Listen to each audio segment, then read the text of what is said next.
انا نحن نزلنا الذکر وإنا له لحافظون صدق اللہ مولانا العظیم وصدق رسولہ النبی الکریم الامین۔ صاحبان ذی وقار، یقیناً میرے سمیت آپ سب کے دل دکھی ہیں کہ اللہ تبارک و تعالیٰ کی لا ریب مقدس کتاب کلام مجید قرآن مجید برہان رشید کو جلا کر ہمارے بدن اور ہمارے دل زخمی کیے گئے ہیں، روح کو تار تار کیا گیا ہے۔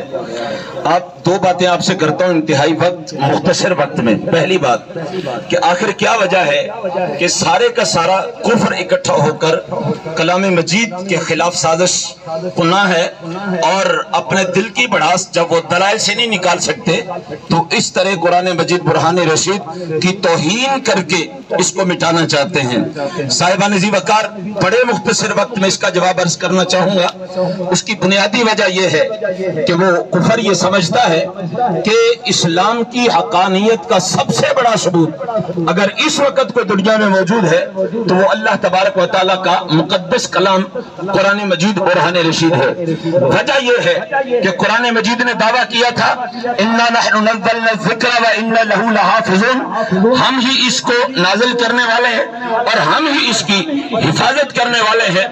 آج 1450 سال سے اوپر کا زمانہ گزر گیا، شرق سے غرب، شمال سے جنوب، سارے کا سارا کفر اکٹھا ہو کر انہوں نے چاہا کہ اس کے کسی پارے کو بدل دیا جائے، اس کی کسی صورت کو بدل دیا جائے، کسی آیت کو بدل دیا جائے، کسی کلمے کو بدل دیا جائے، مگر رب کعبہ کی عزت اور جلال کی قسم ہے 1450 سال ایڑی چوٹی کا زور لگا کے کفر منہ کے بھل اونتا گرا پڑا ہے، قرآن کے ایک حرف کو بھی کوئی بدل نہیں سکا ہے۔ لبیک لبیک لبیک یا رسول اللہ، لبیک لبیک لبیک یا رسول اللہ۔ اور یہ بات میں نہیں کہہ رہا، برطانیہ میں پوری دنیا کا سب سے بڑا آثار قدیمہ کا جو اس وقت میوزیم ہے، اس میوزیم کا جو نگہبان ہے، جو ناظم ہے، جو اس کا کنٹرولر ہے، اس نے کہا لوگوں،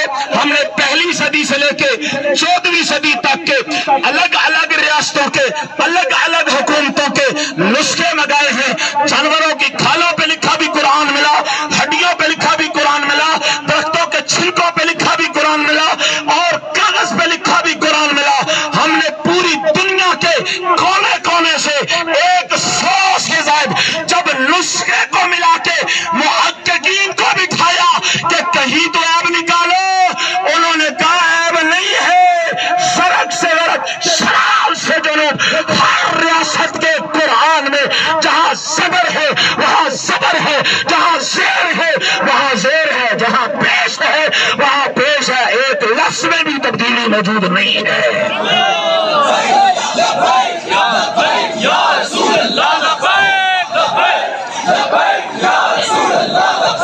اس لیے الہاد یہ سمجھتا ہے کہ یہ وہ مرحلہ ہے کہ اس کا ہمارے پاس جواب نہیں ہے، لہذا مسلمانوں کے سینے کو چھلنی کرنے کے لیے، ان کی روح کو پراگندہ کرنے کے لیے ان کے قرآن کو چلاؤ۔ سویڈن میں پہلا واقعہ جنوری میں ہوا تھا، اگر آپ کو یاد ہو، یہ دوسرا واقعہ اب ہو رہا ہے۔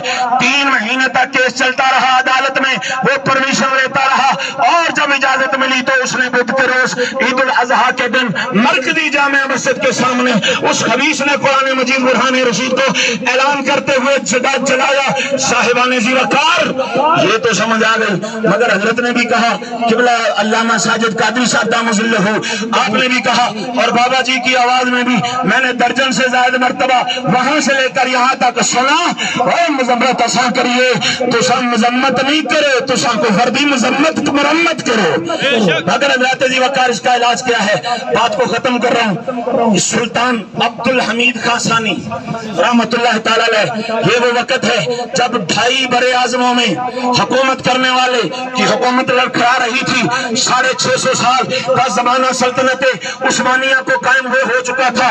اچانک ٹیبل پہ پڑی ہوئی اخبار پہ نظر پڑی، فرانس نے ایک فلم بنائی ہے، فلاں جگہ پہ پیرس میں فلاں دن وہ فلم نشر کی جائے گی، مرحبا اعلیٰ سخت یہ ہے کہ اس میں ایک انگریز کو عیسائی کو رسول اللہ کا کردار دیا گیا ہے، اس عیسائی کو محمد الرسول اللہ کہہ کر ڈرامے میں دکھایا جائے گا۔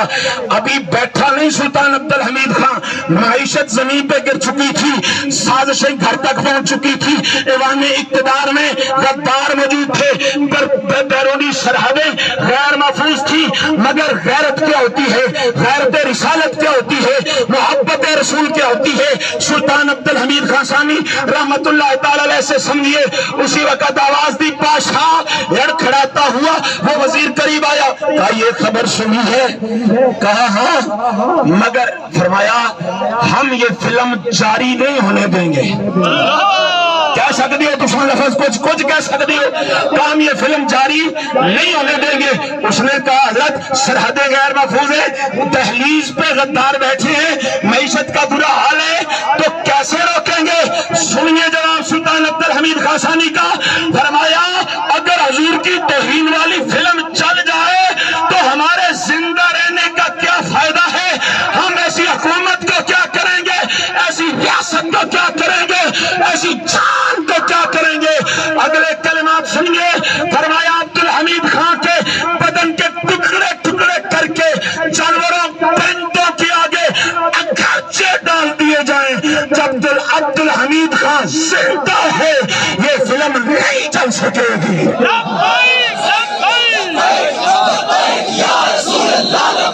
رکیے میں وقت کی قلت کو سمجھ رہا ہوں، گرمی کی شدت کو سمجھ رہا ہوں، آپ کے جذبات کی حدت کو سمجھ رہا ہوں، اس لیے بات کو ختم کرنے دیجئے۔ سلطان عبد الحمید خان بیٹھا نہیں، کہا فرانس کے سفیر کو بلاؤ، فرانس کے سفیر کو بلاؤ، میں دکھاتا ہوں آپ کو تاریخ کے جھروکوں میں۔ سفیر آیا، قدم لڑکھڑاتے آگے بڑھ رہا تھا، ایک جملہ کہا رکو۔ اس نے متجسس لہجے میں دیکھتے ہوئے آنکھوں میں شکایت کی، اتنا سخت لہجہ، میں فرانس کی طرف سے سفیر آپ کا مہمان ہوں۔ فرمایا تم کیا سمجھتے ہو کسی عام مرحلے میں تجھے بلایا ہے، تجھے عام مرحلے میں بلایا ہے؟ اتنی دیر میں سلطان عبد الحمید خان جنگی سامان پہن چکا تھا، ہاتھ میں تلوار لے چکا تھا۔ سلطان عبد الحمید خان نے کہا اپنے ملک کے سربراہ کو پیغام پہنچا دو، اگرچہ ہماری دیواریں لڑکھڑا رہی ہے مگر میں اپنے نبی کی توہین نہیں ہونے دوں گا، میں مصطفیٰ کے عاشقوں کے ساتھ مل کر کے تمہاری سلطنت کو تہس نہس کر دوں گا۔ اتنی بات کہنی تھی، تیز سے قدم بڑھایا، کونی سے سفیر کو دھکا دیا۔ ابھی 3 دن بھی گزرے تھے، خوشخبری مل گئی، سلطان عبد الحمید خان تیرے جذبے کو سلام ہے، جو نبی کی توہین کا بازار گرم ہوا تھا اس کو روک دیا گیا ہے۔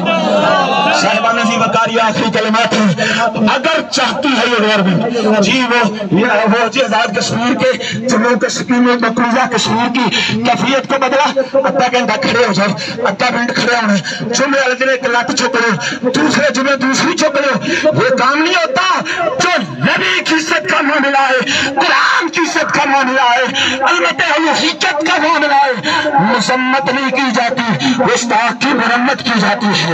اور اللہ کی عزت کی قسم ہے گستاخ کبھی یہ زبان نہیں سمجھتا، گستاخ تلوار کی زبان سمجھتا ہے۔